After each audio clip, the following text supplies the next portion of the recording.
still Top 5 Podcast. Trying to figure out how to... We're still the Top 5 Sports Podcast on all the Apple and Spotify. You get everything you need. All right, now. You heard the man. Does that sound good or does that sound bad? Bad. All right. We're still the Top 5 Sports Podcast on Apple and Spotify. Is that better? You keep like going away from the mic. All right. We're still the Top 5 Sports Podcast on Apple and You Spotify. just did it again. Is that not good, though? You're going down. Can you hear you? We're still the Top 5 Sports Podcast, Apple and Spotify. Thank you for listening, 92%. If you thought that was funny, what? Well, I thought it was funny. Welcome back, ladies and gentlemen, to New Heights, presented by Wave Sports and Entertainment. New Heights is brought. We are your hosts. I'm Travis Kelce. This is my big brother, Jason Kelce, out of Cleveland Heights, Ohio, University of Cincinnati grads and NFL products. And our moms in Canton. Who would have knew? Hey, New episodes come to you every Wednesday, but today we are coming to you on a Monday because we are currently in Kansas City getting ready for our live show. We're going live. Subscribe on YouTube and wherever you get your podcasts and follow the show on all social media platforms at New Heights Show with 1S. Jason, tell the 92%ers what we got coming up. Welcome to part 2 of the special draft episode. We're going to continue our discussion on the NFL draft with just a few days away. And a little bit later in the episode, we're going to get to an incredible conversation with the most relevant Mr. Irrelevant, Mr. Brock Purdy, everyone. Pretty good. But first, as always, it's time for New News. We're still Top 5 Sports Podcast, Apple and Spotify. Yeah, thank you, 92%ers, for tuning in every week to the New Heights Show. You guys are the best. You guys are Somehow honestly the best. yeah. I don't know how you guys keep listening to us, but we do appreciate you guys. For sure. Let's move. Let's get to some fan art of the week, baby. Boom. Shout out to @Hubby Hubby's Helmets. Shout out to Hubby's Helmets on Twitter for these incredible New Heights custom helmets. These about things that? are pretty freaking sweet. I'm not going to lie. That's pretty The sweet. 92%ers one is actually The Kelly Green. awesome. Yeah, that's Yeah. gangsta. I like that. That's dope. I like that. I'd wear that. I'd rock the red New Heights. You know what I'm saying? I'd rock it. I'm not a Revolution helmet, but I rock it. I'm more of a shut guy myself. Shut helmet. I'm a shut helmet kind of guy. We will send you a shipping address for those, so please don't be afraid to hand them over because I Well, want those one. aren't actual helmets. Those are just renderings, right? No. We'll get you an address. They're real. I don't think those are real. It says in the tweet, where do we send it to? I just know that picture does not look real. That shadow does not look like a real shadow, does it? That looks like a chat GPT. CGI. I'm not getting fooled. They're real. Send them to my house. I'll keep them both. Appreciate you there, Hubby's Helmets. We've also got an official Donna Kelsey cookies from the Delicious Cookies at Reddit. What? Say what? This is How correct. about that? Oh my gosh, Mom's jersey. Yeah, this is the jersey that I got Mom when we played nice. you guys in 2017. And I now wanted it's to in make the Hall sure of she Fame. could represent, both of us, but Yeah. me on the front. That's a nice, I will say, beautiful artwork. That cookie looked like it tastes terrible. I'm just going to put it out there. When the cookies look too, yeah, I hear you. You know what I mean? Like the artwork, very admirable. And I really respect all Really of respect the it. things people can do with food to make it look that good, but it's not going to taste good. It's impressive that they got the numbers. Like those are Kansas City numbers. Those are Eagles numbers. Yep. Like those are pretty good. Yeah. I like mean, them. this is a very talented individual. Those are some pretty nifty looking cookies. I'm going to say Well- that they're probably a little dry. They're called delicious cookies. Delicious cookies. So Hopefully we're wrong and they are absolutely delicious. I think they might be delicious. Yeah. Well, I'm just not a big icing guy, but hey, I love sugar, so I am. I'm in. Send them to me. Jason doesn't want them again. I'm not, I hate to bring this up. I'm not a big creative food guy. Like the donut stores, all the donut stores making the fucky fuck, like Cookie Monster donut and like, oh, this is the the Daffy Duck donut, and this is the Cookie Monster donut, and this is the root beer float donut, and this is the graham cracker s'more. Just give me a glazed donut. I know you're a good donut store if you make a good glazed donut. If you don't make a good glazed donut, stop coming up with your tricks and Instagram photos to get me into your goddamn donut shop. I ain't coming in. Shout out to all the mom and pop donut shops out there creating their own. You're such a dick. I know you're a good donut shop when you have good coffee. When you have good coffee that I can have with the donut, because donuts are going to be good. You don't have a donut shop if your donuts are buns. Disagree. I've had a lot of bad donuts. Bad donuts. Guaranteed their coffee's even worse. I don't know. I just say, like, when it comes to, if you don't do the basics extremely well, I'm not going down your experimental highway. First day I come into your donut shop, I'm ordering a glazed donut and I'm getting a coffee. And if you don't nail those two things, I'm never coming back. Top 5 donuts. Glaze has got to be number 1, right? Glaze is, that's it. I don't even put anything else in. I don't even offer another category. What about a blueberry glazed donut? There's glazed donut and then there's everything else. Even old fashioned. Old fashioned, you might be the original. You don't like a maple? You've lost your crown. A maple donut? I like them if they're done well, but what are we glaze, talking about? Rank your top 5 donuts. No, because it's just glazed donuts. You've never had a powdered sugar donut. You've never had a chocolate donut. All of the other donuts, this is what I'm saying. All of the other donuts are indicative on how well that place does a glazed donut. If they do a glazed donut well, usually every other donut they make is going to be good. I'm going to like it. So when they do have a good glazed donut, what are the other 4 donuts that you like? It depends on the place. It depends on. You are such a fucking. I'm not a big powdered sugar is too messy. Apple fritter? It doesn't taste that bad. Apple fritter, no. What about a good bear claw? No. No? No, not a fan. So are you a Krispy Kreme guy? Krispy Kreme's good when they're fresh and hot and ready. That light's on. When that light's on, yeah, it's a good donut. My favorite thing. I like more of the off the wall, kind of like one off donut stores, but I'm not a fan of cake donuts. I only like doughy donuts. Yeah, no, I'm with you on that. Yeah, cake donuts, that's like the fad now, everybody. And that's where most of the creative ones come from. They put if you got to put that much on top of the donut, it's not a good donut. If you can't survive on the dough aspect of your donut, you don't have a good donut. It's got dough in it. I can't argue with that. One of my favorite things, every single Friday morning, the QBs make the youngest QB in the room go and get donuts for the QB room, but they always get like just a few more for whoever else just wanders in the QB room. And I find myself wandering in there 2 or 3 times a morning on Fridays, and that's usually my breakfast. We same thing on our end. I love Lamar's Donuts. When you come to Kansas City for the draft, Lamar's, we are going to Lamar's, or I'm getting a yellow box and I'm bringing it straight to you. Yeah, and you're going to enjoy. Donuts in it. No, it's going to have glazed donuts, and I'm going to have a variety after, but there's going to be at least a dozen glazes that you're going to roll through. I got to try the glaze first, and it's amazing. Shout out to Lamar's and KC, baby. We do the same thing, but Bay Layers. Well, I call it Bay Layers. I don't even know if that's how you pronounce it. It might be Baylors or Bylers. Whatever it is, it's in Reading Terminal Market, and it is magically delicious. So next time you're in Philadelphia, we'll try that out. The training room gets a box of them every week on Friday. That's my weakness. Every Friday morning. Donuts, pastries, bagels. Dude, there's a French pastry store in Cleveland, croissants, in Narberth. I love a good breakfast. Oh, man. Are you a regular croissant guy or a chocolate croissant guy? I think chocolate croissants are a little overrated. I like ham and cheese croissants. This is kind of what I'm saying. Like, you got to nail croissant. It's the same thing as in the donut world. Like, the regular donut is glazed donut. The regular croissant is croissant. If you can't stand alone on your croissant, don't be adding chocolate to it. Don't add delicious things to something that's not good and expect me to think that the not good thing's all of a sudden good.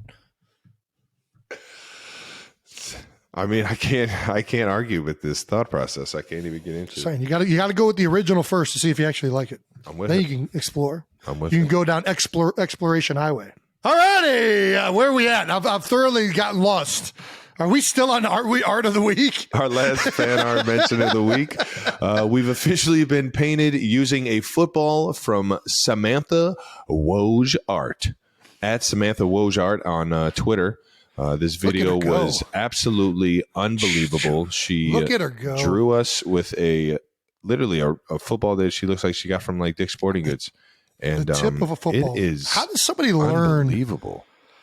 How does one learn to do art like this? You just got to be creative as hell and see something that nobody else does.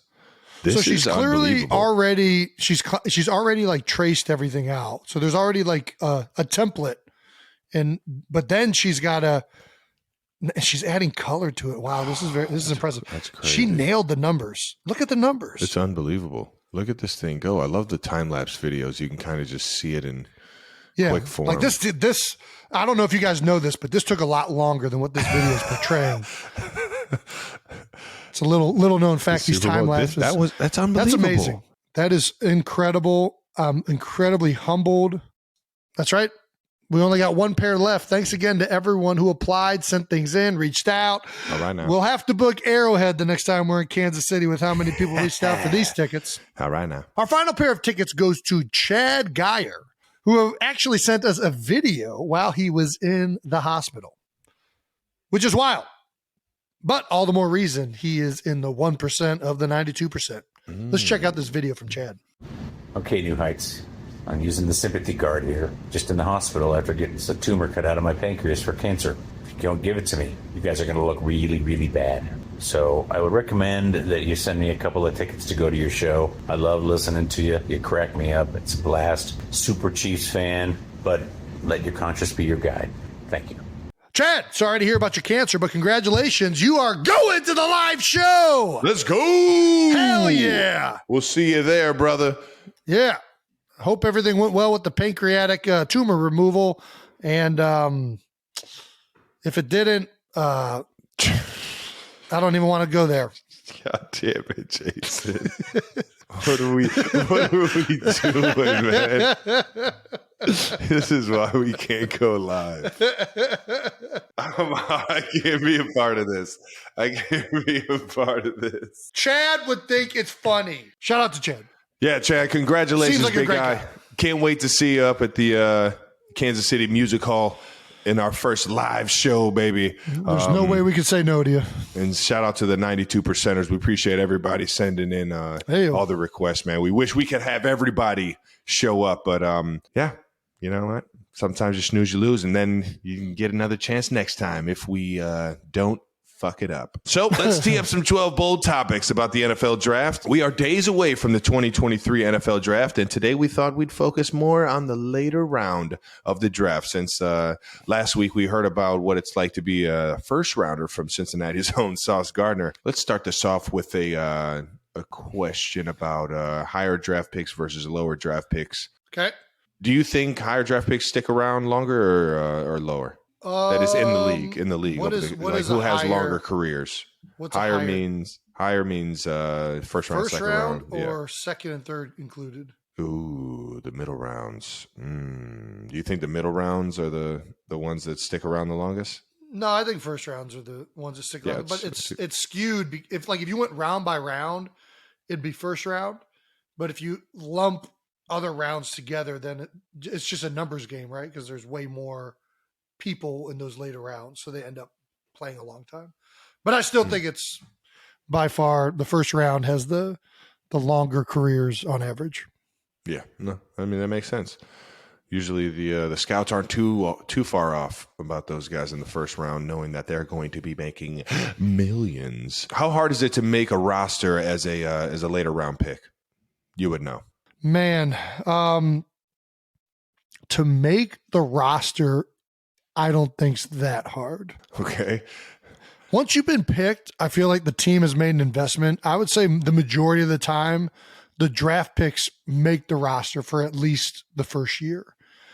Interesting. Making it to a second contract is very hard. I would say the vast majority of late round picks do not make it to a second contract, but make the roster for a year or two most of the time. Would you say that's accurate in Yeah. the case with the No. Chiefs? I hear you. Who's the highest draft pick you've ever seen get cut the first year? First year? Yeah, Man. first year. Have you guys ever just cut I don't a draft know. We've had I remember one. We've had some that were not around the year after for high picks. You're talking about like first, second, third round guys, right? No, I'm just talking about period. A draft pick that did not like. What's the highest draft pick That didn't make the team that year. I'd be lying to you. I can't even remember off the top of my head. I don't know. Maybe a fourth rounder. I think it was a fifth rounder. Yeah, Kansas City was the highest, but it's like you said though. Once a team drafts you, fourth round out of my the only reason why this guy got snipped was because we went out and got a fullback, and the fullback there's only one fullback. You know what I mean? It's not like there's a depth chart of fullbacks. Yep. You only got one fullback. He's usually on the depth chart of the tight ends as well. It's just kind of one of those positions where everybody's fighting for one position, where typically you can find a role in every other position on the field. Whether it's a backup QB, a backup wide receiver, tight end, O-lineman, you name it. You can find a role on the team. But fullback's one of those unique positions, like a punter, like a kicker, where there's only one guy, like a long snapper. There's only one guy that you keep on the roster for that position. And, we went out and got a really good one at Anthony Sherman and drafted a guy as well. So, Big Sherm, the fire hydrant. There you go. The sausage. Don't get me wrong. You're not guaranteed to make the contract or to make the roster as a 7th or 6th round pick. Right. There are plenty of guys that don't make the roster, but I would say the majority of those guys make the roster the first year. They're Maybe at least I'm wrong. Get another chance to develop and be on the practice squad type stuff. And I do think part of it is even just straight political. Like, to be honest, like GMs and scout, like all those guys get evaluated on how well they draft. So they're always going to give the nod to draft picks, at least for a short time period, to see if they pan out. But what do you think about the thoughts on the league switching the rookie wage scale about 4 years ago when they flipped it? Yeah, I mean, I'm not too opinionated on that. I know that there were a lot of veteran players, I guess, that were upset that rookies were earning more money than them right away. Mm-hmm. Without proving themselves. Yeah, I mean, it doesn't really bother me that much because I feel like those guys proved themselves in college and teams are high enough on them to give them that money. So more power to them. Yeah, I mean, that's in general, I like the salary cap because it makes things fair, but I don't know that I'm in favor of limiting the value of rookies. I feel like they've earned that value to a certain extent coming out of college, but whatever. No, I'm with you on that. If you could change one thing about the draft process, what would it be? What would I change about the draft process? I think the draft process is fine. The best way to protect the draft is to go to the European model of relegation. Like whether it's NFL or NBA basketball, like a certain amount of teams get relegated to another league and other teams that did really, really well get bumped up. I love it, man. What would be the secondary league? Would it be Canada, or would it just be a combination of all the other teams? Would it be I'm not gonna lie. Canadian? Would it be XFL? I was thinking XFL. I was thinking XFL. I was thinking XFL. Maybe they would have the winners of those leagues would all have a play-in tournament, and the winner of that would get into the NFL. The NFL's missing out on buku bucks here, man. Bucks. I don't think they're missing out on any bucks. That's why they don't do it. But I think it would for sure protect teams from tanking and just trying to get the best draft pick. Man, that would be electric. So if you want to protect the draft, that's how you protect the draft. All right. Well, that about does it for the 12 bold topics that were only one topic today. Let's get to this Brock Purdy segment that you all have been waiting for. Purdy Good. Purdy Good. All righty, it's time to welcome our guest. He is a 6'1" cornerback out of Gilbert, Arizona. All right now. He is a 2-time first team All Big 12 out of Iowa State. Cyclones. A runner-up for the NFL Offensive Rookie of the Year, and he's the only quarterback to beat Tom Brady in his first career NFL start. You beat Tom Brady? How about that? Our next guest is the one and only Mr. Irrelevant, Mr. Brock Purdy. Purdy Good. Yeah, Purdy Good. He's Purdy Good. Yeah, man. Thanks for coming on. You took the NFL by storm, dude. Absolutely, just amplified everything. You made the 49ers so fucking fun to watch, man. When you got back there, bro. I'm happy as hell seriously. It means a lot. It was a team effort last year, no doubt, but got to get system out here, and I'm grateful to be here, man. That's awesome. Well, I gotta ask. Obviously, this is the last episode we'll have coming out before the draft, and I mean, you're Mr. Irrelevant. What's it like? What's the draft story like? Obviously, I didn't think I was going. The first day or two, it was really day 3, and for me, it was like, where am I going to be at? Yeah. I didn't really care how I got there. I just wanted to get there and have an opportunity, and so, man, just waiting all day for a call. The Niners had called me, before the 7th round and told me, hey, we got one more pick. And so I went on my phone, Googled it, and I saw it was the last pick. And I was like, oh, man, I'm about to be Mr. Irrelevant. So, are you proud of that title? At first I was like, I don't care, man. I just want to get my name called, family's here, and then have an opportunity to play. For sure. Now, man, I wear it with honor now. It was all fun and games at first, but it's good looking back on it, man. It's a good story. From Mr. Irrelevant to Mr. Relevant, baby. Do all the Mr. Irrelevants reach out to each other and have a text going or something? Before me, Grant Stewart hit me up. Did you get any shouts from anybody? Or Ryan Sukup after the game. We talked a little bit, but some Mr. Irrelevant love, so it's a thing. I love it. Yeah, I guess. Hold on, I was going to ask a question that wasn't on the rundown after you guys were talking. I'm trying to remember what it was. Sorry, Brock. I've gotten hit in the head a lot over 13 years. What did you know you were going to San Fran? Obviously they called you ahead of time to let you know in the 7th round, but did you have a good idea that San Fran was going to be one of the teams that you were going to end up at? I mean, you go through the process. You all know how it is. You do all these interviews and stuff. And so I thought I had a good one with, San Francisco, Clay Kubiak, Brian Greasy, the quarterback coaches. And I think going into the draft, I was like, if anybody could take me, the Niners were definitely one of those teams. But, going into day 3, they called me before the day even started. And I was like, all right, so I'm waiting, all day, please get a call from the Niners. And then they called me before the 7th round. And then that's when they had told me all that stuff. But so, yeah. What, how many official visits did you take to other organizations? No, I had none. I just did a bunch of Zoom interviews and stuff. So yeah, man, none. I only had 3, if it makes you feel any. I had almost nothing either. I was a day 3 guy as well. I was a big red flag guy, so I had a few. And had to clear up some questions. Is being a day 3 guy, I know the Mr. Relevant thing is great, but do you use that as motivation? Is that like a chip on your shoulder, or is it just like a blessing that you even got an opportunity? How do you view it? Yeah, man, I have more like the grateful, mindset and view of it. Not, I'm going to write down all the quarterbacks' names that were taken before me and remember, that works for some guys. Do you remember all the quarterbacks? I mean, I know a couple of them. You really don't remember all the quarterbacks? But, man, I just look at it as an opportunity, man. It's a dream as a kid to see your name on TV, get called in the draft, and then to be able to go to camp and make a name for yourself. That's all I could ever ask for. So I got to say, you're one of the most mature, the way you answer questions. I'm not just saying this because you're on here. I remember when we were getting ready to play you. I remember watching you as you were playing during the season. I think the way you answer questions, the way you conduct yourself, the way you hold yourself, especially as a quarterback and the leader, man, it's a confidence, but it's also a humble vibe that I think is important at that position. Have you always had that? Is that something that you've had since you were in high school? I don't know. Where's that come from, you think?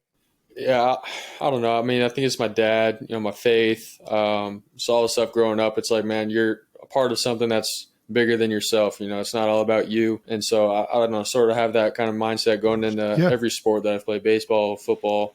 You get to college. I went to Iowa State. It's not the most glamorous, school to play football at. But, for me, it was like, how can I go make a name for my team, not just for myself, So sort of just have that mindset. And when you step on the field, man, it's like it's time to ball. You don't really got to run your mouth. I mean, some guys do it, but for me, it's not who I am. I just like to do my job, win games, and nah. You don't talk any trash? You ain't out there. What if a guy's talking trash to you? You got to say something back. I'm the small little white guy, saying nice things on the field. I don't got that mean bone, you know, but yeah, I don't know. Do you get fired up when guys are talking trash? Do you think when people talk trash to you, it makes you play better or worse? Because I feel like you'll go either one of two ways. I feel like I always get better when people talk trash to me, or when I start getting into it. I feel like for some reason it gets the adrenaline going. Yeah, no, honestly, I like it in a sense because you're doing something right. Like they're talking trash for a reason, trying to get in your head because you're balling or you're doing something right. Exactly.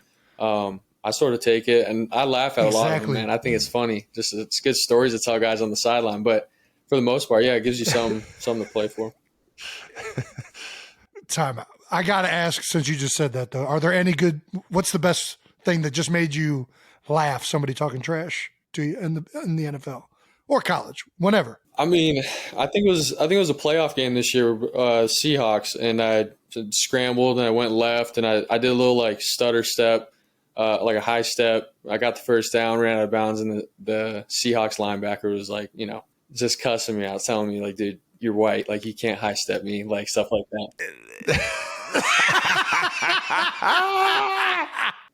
I'm just like, hey, like, I don't know. It sort of gets my team going. I could do some stuff like that to scramble and make plays, but I don't know. That was a funny story. Had to hit him with the hezzy, baby. I mean, Trav has been doing that for years too. You can do that. It doesn't matter what color. Come on now. Come on now. That's it. You're out there having fun balling. It is what it is, baby.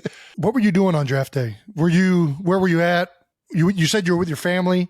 Yeah. I was just back home in Arizona with the family, just sort of waiting, seeing what would happen.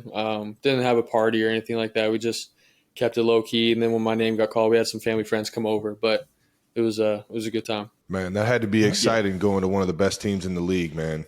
The type of weapons that you have there, that had to be pretty motivating that you're going somewhere where it's a winning culture. I came into the league with a 2-14 season that the Chiefs had before. So I had no idea what I was getting myself into, but I was lucky we had Alex Smith and Coach Andy Reid to keep us on track. But last year you were one of the biggest storylines of the entire league, and everybody, because of how you conduct yourself, like Jason was just saying, man, everybody kind of gravitated and got on the bandwagon of Brock Purdy, man. Jimmy G goes down in the first quarter against the Dolphins in week 13. And I feel like it was probably better that it happened later in the year. You kind of get your bearings of the season and everything like that. But what was going through your mind when all that happened? Like you're always only one play away from getting into the game. But when that happens, I mean, were you nervous? Were you shitting bricks? What were you doing, dog? Yeah, I mean, I was in tune to the whole game or the first drive. Jimmy's moving down the field, doing great, and he goes down, sort of shaking up, and so I'm on the sideline. They're like, "Hey, Jimmy's out for this drive. You got to go in." So I'm like, "All right, I just got to go in for this drive, do my thing, get Jimmy all right, and then have him come back in." But for me, it was like, I just got to do my part. Make the right checks, make the right throws. And then after that series, I said, hey, he's out. And so then I'm like, okay, like, I gotta find a way to win this game, and not by doing something crazy or anything, but just do my job, man, and do what they've coached and just made plays from there. Yeah. That's funny. They just all out blitz the rest of the game, thinking it's a rookie quarterback. So I was all right, sweet. They bring the pressure, get the ball to Kittle and all the guys, and have them make plays. But I didn't want to make it more than what it was, man. Shanahan system, man.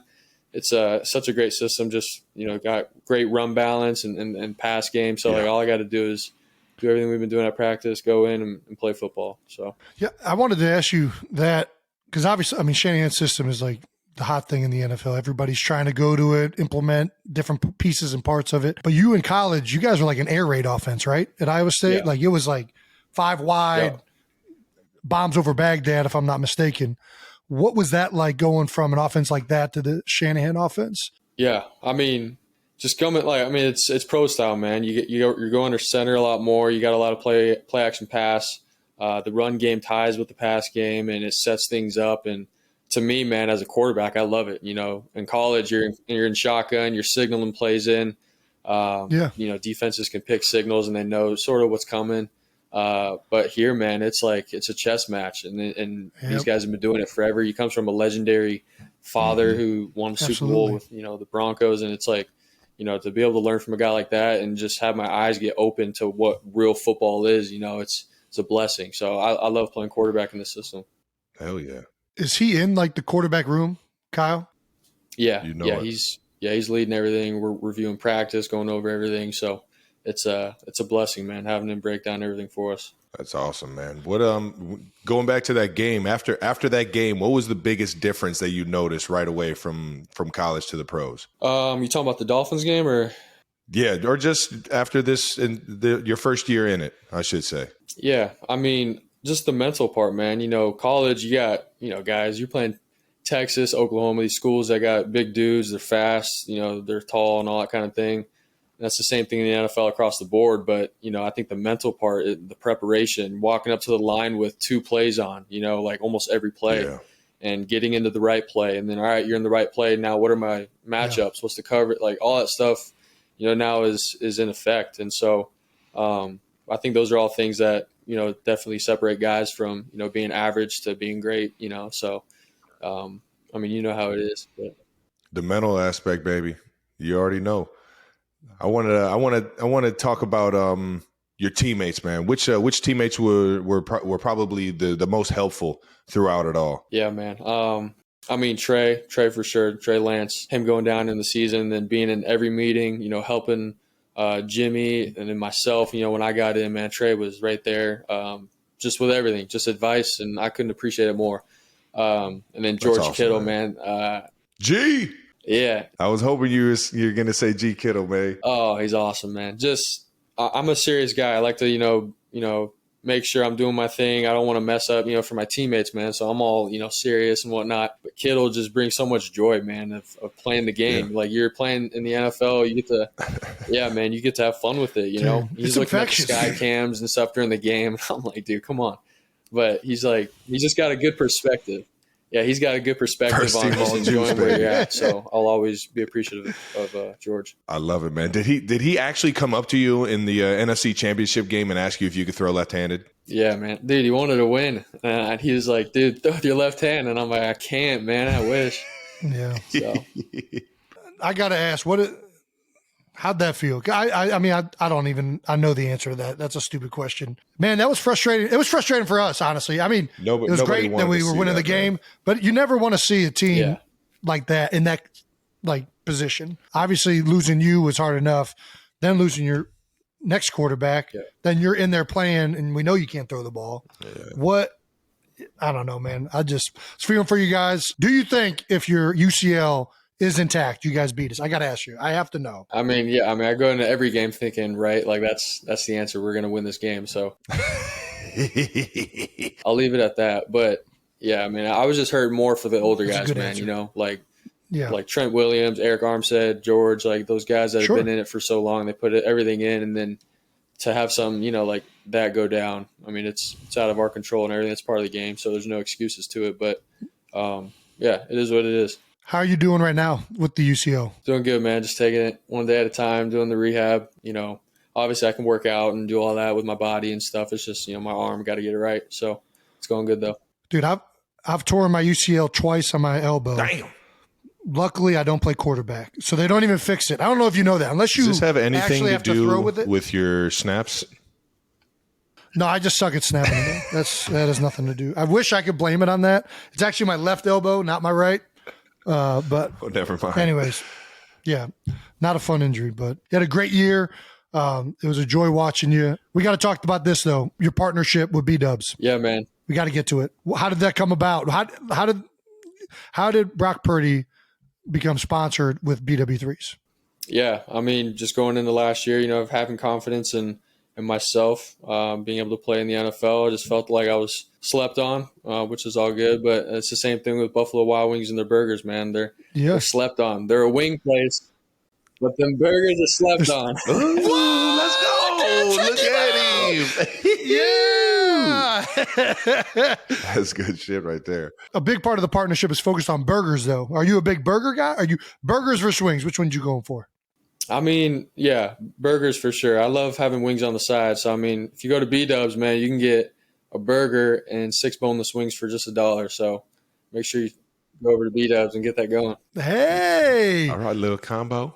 I'm not going to lie. That was actually Travis's order right there.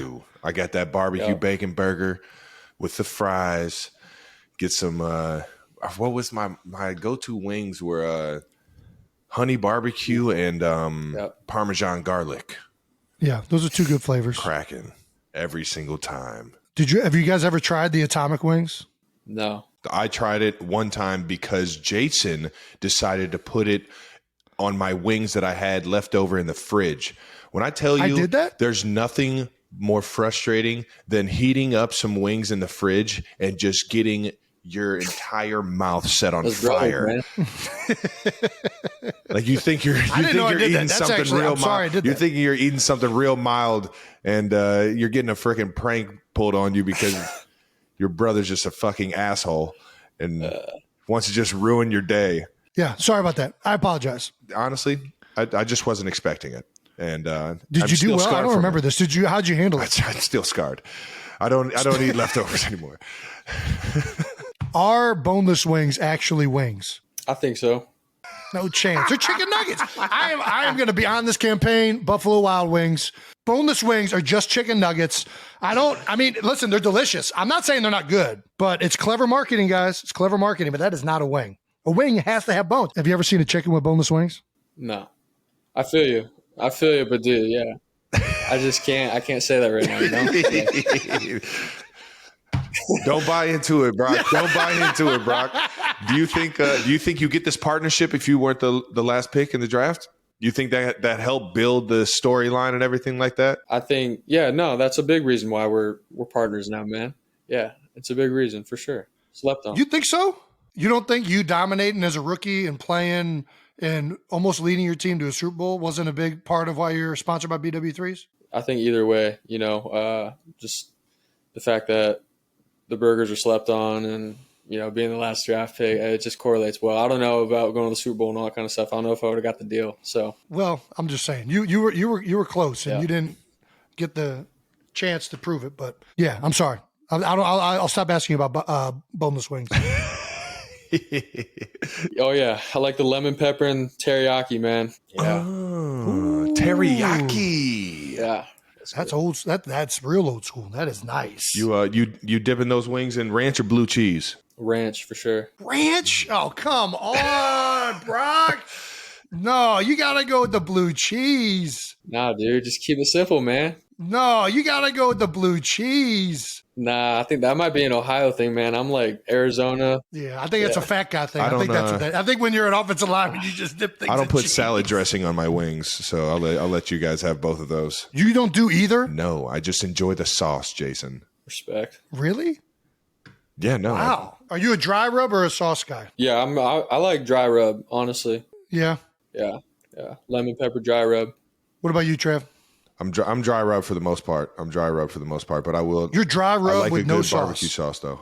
What that's like, dude, it's too dry. You go dry rub and no dipping sauce. What do you? Jason, I don't know if you've ever had BW3 or Buffalo Wild Wings. Okay, I know what this is. You don't like. Now I know this. You don't like white condiments. I forgot about this. That's why you don't like ranch or blue cheese. I forgot about this. Ed Kelsey, our father, ruined any type of white sauce for me as a kid. He used to get the gallon of blue cheese, the half-gallon bucket of blue cheese, and set it right in front of him and just get 20 wings and just be in there dipping the wings like it was a chip. And I don't know. It just ruined me as a kid. So now I can't do any white sauces. It didn't ruin me. I'm all about it. I'm Ed Kelsey 2.0, I guess. Last segment, brother. This is called You Don't Have to Answer, but We Have to Ask. Got it. You ready for this? First question. Yes. Have you learned to throw lefty this offseason? Oh, that's all. Yeah, man. I was telling all the guys, we just got back today for phase 1 OTAs. And what? You've been throwing in the backyard? Yeah, just throwing the ball lefty, just around the house and stuff. Again. And got to be ready for anything at this point. So that's awesome. How'd it feel beating Brady? I've never got him in the playoffs. Got him once or twice in the regular season, but the only player I think with an undefeated record against him. What was it like to beat Tom Brady? I don't know, man. It was just a dream. Did he come up to you after the game too? Yeah. It was a dream, man. Just seeing him after, and obviously we won, which was special, but just seeing him after and being able to dap him up, I was like standing there looking at him because he's talking to some players. I'm like, this can't be real. So, I mean, that's just what it felt like. It felt like a dream. That's cool as hell, man. Before we ask some more of these questions, I got to ask, what were your quarterbacks that you emulated your game after coming out of college when you were drafted? Yeah, I think, Drew Brees, just obviously our stature and, him being quick with his footwork and his release and his decisive, decision-making. And I loved all of that. So Drew Brees was probably one of the biggest for sure. And he's got some of the best pump-up pre-game speeches you will ever hear. Yeah. A dude gets the juices going, baby. You out here giving speeches before games? You breaking down huddles and getting everybody fired up or what? Every once in a while here, but I mean, dude, Fred Warner, this is his team. So like, it don't matter how good you're doing at quarterback, man. Fred's breaking it down. I can see it. Have you ever met Drew? Have you ever talked to him? Yeah, I met him actually this offseason. He's awesome. Oh, he's a great dude, man. I've heard nothing but unbelievable things. I remember a former teammate of ours was a teammate with him and just talked about his preparation and the amount of time he put in, his whole schedule and everything. It's like, unbelievable. Obviously, you always have respect for the player, but when you hear kind of how he does it, his process, how much time he puts in, it always makes it mean that much more. Sorry, you can get back to this segment. I'm sorry for interrupting. No, I wanted to hear all that too. Easier target for a screw it, he's down there somewhere throw. Kittle, CMC, or Debo? Dude, who you going with? I'd probably go Debo because I don't know, man. Debo, you throw the ball sticks to him, man. The ball just sticks to Debo. It's hard to explain. George, I love George, and he's a big frame, and I know I can trust him, but George likes to use his chest. He likes to get that thing to he just wants it to get here so he can tuck it faster, so he can take off, man. He's elite, man. Now he's elite. But yeah, I like Debo. Are you tired of the Purdy puns? A little bit. It's all good though. You had to have been getting them off all your fucking life, man. We might have made a couple. I think we did one right at the beginning of the show. Do you have any advice to this year's Mr. Irrelevant? Man, yeah. I mean, the term, it doesn't define you, I feel like you got an opportunity, man. Go make the most of it just like anybody else. It's a shot, you get a shot. So go make the most of it. I got to ask you another question. It's not on this, but were you with Dave Andrews at Iowa State? I was, yeah. Yeah. What'd you think of Big Dave? Yeah, man. He was a man. He Shout got out me right. to Dave. Shout out to Dave Andrews. Just everything. I learned so much about tendon health and all that kind of stuff, as a strength coach. Like, he broke everything down. He's the man. He was real with us, and I'll always appreciate Coach Dave. He's a real one. And then you there with Tyler Scudder, too, for a year or two, right? Yep. Oh, yeah. Scuds. Yep. Yes, sir. Yeah. Scud, baby. For all of you that don't know, Dave Andrews was with me and Jason our first couple years at the University of Cincinnati. Well, actually, he might have been there all years that Jason was there, just switched over to basketball. Well, he switched over to basketball, but I would sneak off and train with Dave all the time. Oh, yeah. He'd always call me pencil neck, and then I felt obligated to go in there and do some manual neck with him. He's good for that a few times. He'll call you out. You gotta love it, man. I think that's it, Brock. Do you have any questions for us? Do you have anything? So how is it, man, having your brother play in the NFL? I know you guys have got that asked a million times, but how is it? First of all, do you have any brothers or coming down the pipiline? Yeah, I got a younger brother at Nebraska. Is he playing right now? Yeah, he's a quarterback. What year is he? He's a junior this year. What's the new coach in Nebraska? Carolina coach, right? Yeah, Matt Rule. Matt Rule. Thank you. Well, it's awesome. Yeah. It's really cool. I mean, I don't really. So obviously we played against each other all growing up, played with each other all growing up, played with each other at college. So, we were competing against each other our whole lives. And, I know for a fact I'm a better football player, a better athlete, and a better person because of Trav. And to be able to play now for this long as we both played in the league, to be drafted by the same guy in Andy Reid, it's just really cool when, you get to share that with somebody. And especially when it's somebody as close as Trav and I are, it's definitely a big level of pride, even when he beat you in the Super Bowl, which sucked, but you still got to be happy for your brother on some level. So that's what I think. Trav, what do you think? Couldn't have said it any better, man. The best part is obviously you get to show your family off, right? Like, not everybody gets to be able to show their family to the world, man. And especially at the sports level that we are, man, it's just a dope feeling, man. And hopefully your little brother gets it going, man. Shout out to all the little brothers out there trying to follow the trail of the older brothers. I remember it for my entire life. He started playing hockey. I started playing hockey. He started playing lacrosse. You name it. Every single sport and football came around.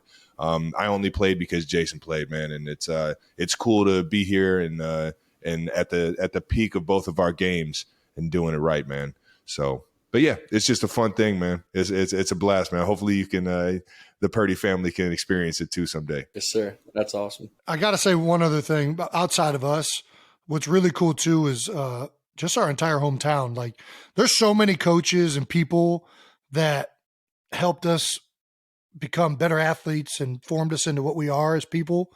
And that was one of the things that I think both of us really enjoyed about the Super Bowl, was it ended up just being a great moment for a lot of people in our hometown that, you know, had either a big impact in coaching us, playing with us, going to class with us. Like, it was really special. And we are so grateful to a lot of the people that were in our community and are still there today, helping kids out, whether it's in school, in sports, in music, you know, whatever it is. So, yeah. Anyways, that's all I got. The other thing we did a lot besides play sports and go to music is we ate a lot of wings. We went to Buffalo Wild Wings a lot, as Travis just said. So, Brock, I can't thank you for coming on enough. That wraps up the second part of the NFL draft episode preview. Thanks for tuning in. Can't thank Brock Purdy enough, like I just said. Make sure you're subscribed on YouTube to wherever you get to this channel, so you can follow us whenever videos are released. Listen and subscribe to wherever you get your podcasts. And, yeah, make sure you're watching out for the live show in Kansas City at the Kansas City Music Hall next week. We're going live, baby. We are going live. Dude, I don't know how that's going to go. Wish us luck. All right. Once again, New Heights is presented by Wave Sports and Entertainment. And follow the show on all social media platforms at New Heights Show with one S for fun clips throughout the week. And thanks to our production and crew. And thank you to the 92%ers for always tuning in, baby. Brock, I appreciate you, dog. Get that thing right, man, and go out there and keep winning fucking ball games, bro. Love watching you, man. Appreciate you guys. Yes, sir. Congratulations on a great rookie year, Brock. Thank you.